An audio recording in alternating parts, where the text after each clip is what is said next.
ভাই ভালো দেখতে লাগছে কি?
ডক্টরস এবং হসপিটাল স্টাফ প্রত্যেকে আমরা সমবেত হয়েছি আজকের বিশেষ কর্মসূচিকে সামনে রেখে।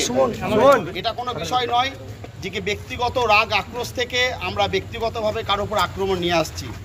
অভয়ের বিচারের দাবিতে প্রতিবাদে বিগত 3 সপ্তাহ কাল ধরে আমাদের যে আন্দোলন চলছে সেটা ধারাবাহিকভাবে এবং নিরবিচ্ছিন্নভাবে চলবে যতদিন না অভয়ার বিচার পায়।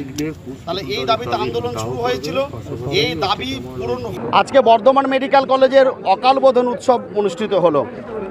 অকাল বোধনে যেমন অশুভ শক্তির বিনাশ হয় এবং অসুরের প্রজ্বলন হয়, আমার অভয়ার বিচারের যে বাণী নীরবে নিভৃতে কাঁদছে তার তথ্য প্রমাণ লোপাটের অভিযোগে যারা অভিযুক্ত, তার মধ্যে যেই অভিজ্ঞদের নেতৃত্বে বর্ধমান মেডিকেল কলেজে থ্রেট এবং সন্ত্রাসের বাতাবরণ তৈরি হয়েছিল। আজকে অভিজ্ঞদেরকে সামনে রেখে সেই অশুভ শক্তিকে তাদের কুষ্পত্তলিকা দাহ করে আমরা প্রতিবাদ ধ্বনিত করলাম। যেভাবে অসুর এবং অশুভ শক্তির বিনাশ হয়, আমরা বর্ধমান মেডিকেল কলেজ তারই প্রতিধ্বনিত করছি যে কি অভয়ের বিচারের কাছে যে অশুভ শক্তি দাঁড়িয়ে আছে, যেখানে আমার তিলোত্তমা বিচার পাচ্ছে না, সেই অশুভ শক্তির বিনাশ হোক। বর্ধমান মেডিকেল কলেজের পক্ষ থেকে অভিজ্ঞদে যে সন্ত্রাসের বাতাবরণ এখানে তৈরি করে রেখেছিল তারই আজকে কুষ্পত্তলিকা দাহন করা হয়েছে। উনি বর্ধমান মেডিকেল কলেজের মধ্যে এসে বিভিন্ন আন্ডার গ্র্যাজুয়েট এবং পোস্ট গ্র্যাজুয়েট ছাত্রদের আন্দোলনে যাতে যেতে না হয় সেইভাবে প্রভাবিত করতেন। আরজি করের আন্দোলনে যাতে যেতে না হয় সেভাবে প্রভাবিত করতেন। বিভিন্ন জনকে বিভিন্ন রকমভাবে ভয় এবং হুমকি দিতেন, বিভিন্ন রকমভাবে কাউকে পাস ফেল, কাউকে পাস করিয়ে দেওয়া, কাউকে রেজিস্ট্রেশন নাম্বার, বিভিন্ন রকমভাবে। তাই আমরা চাইছি এবং ভীতি এবং সন্ত্রাসের এই বাতাবরণ থেকে মুক্ত হোক শুধু বর্ধমান মেডিকেল কলেজ নয়, পশ্চিমবঙ্গের সমস্ত মেডিকেল কলেজ।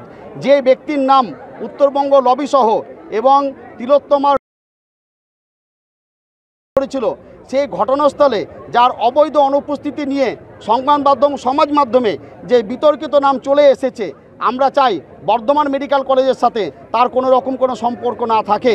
এই মর্মে আজকে আমাদের অধ্যক্ষা ম্যাডামকে আমরা সমস্ত ছাত্রছাত্রীরা অভিযোগ করেছি যে কি ওই অভিজ্ঞ ব্যক্তিকে বর্ধমান মেডিকেল কলেজের সাথে কোনো রকমভাবে যেন সংস্পর্শ না থাকে, সমস্ত রকম সম্পর্ক এবং তার অনুপ্রবেশকেও যেন অবৈধ ঘোষণা করা হয়। অভিজ্ঞ কি এখানে সিন্ডিকেট চালাতেন? অভিজ্ঞ এখানে ভয় এবং সন্ত্রাসের একটা বাতাবরণ চালিয়েছেন। অভিজ্ঞ কি কোনো শাসক দল ঘনিষ্ঠ? এখন শাসক দল ঘনিষ্ঠ না হলে তো এটা কখনো সম্ভব নয়, নিশ্চয় শাসক দল ঘনিষ্ঠ। ওনার কি এখানে আরো অনুগামী ছিলেন? এখানে ওনার আরও অনুগামী ছিল, সেই অনুগামীদের বিরুদ্ধে আমরা কর্তৃপক্ষের কাছে আমরা অভিযোগ দায়ের করেছি। কর্তৃপক্ষ সেই অভিযোগ তদন্ত করে খতিয়ে দেখার আশ্বাস দিয়েছেন।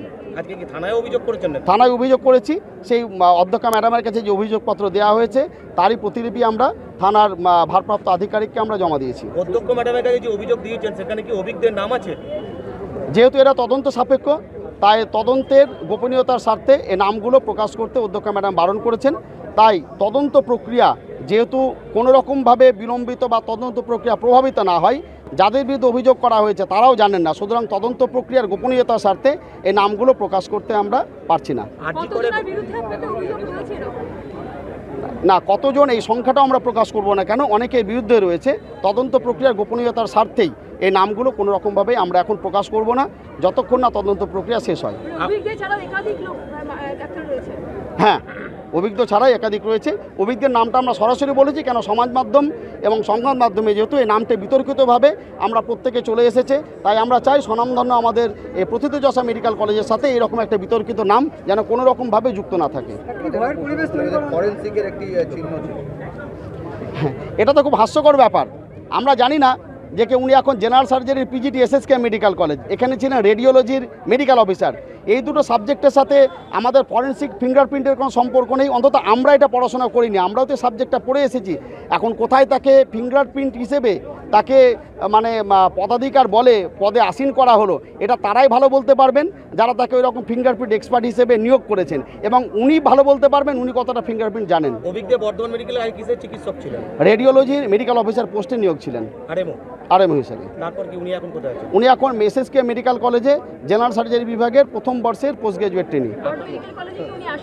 উনি আসেন এবং যেদিন আর্যকরের যে নৃশংস খুন এবং ঘটনা ঘটে তারপরেও উনাকে বিভিন্নবার বিভিন্ন রকমভাবে দেখা গেছে আন্দোলনকে প্রভাবিত করার জন্য, যাতে আন্দোলন স্তিমিত হয়ে যায়, আন্দোলন সংগঠিত না হয়। তাই বর্ধমান মেডিকেল কলেজের ছাত্র সমাজ আজকে এই ভয় এবং সন্ত্রাসের বাতাবরণের বিরুদ্ধে প্রতিবাদ ধ্বনিত করেছে যে কি অভয়ের বিচারের দাবিতে যতদিন না অভয় বিচার পাই ততদিন এই সন্ত্রাস এবং ভয়ের পরিবেশ থেকে মুক্ত হয়ে এই প্রতিবাদ ধ্বনিত হবে বর্ধমান মেডিকেল কলেজে। আমাদের আন্দোলন চলছে এবং আগামী দিনেও এই অভয়ার বিচার না পাওয়া পর্যন্ত আমাদের আন্দোলন চলতে থাকবে।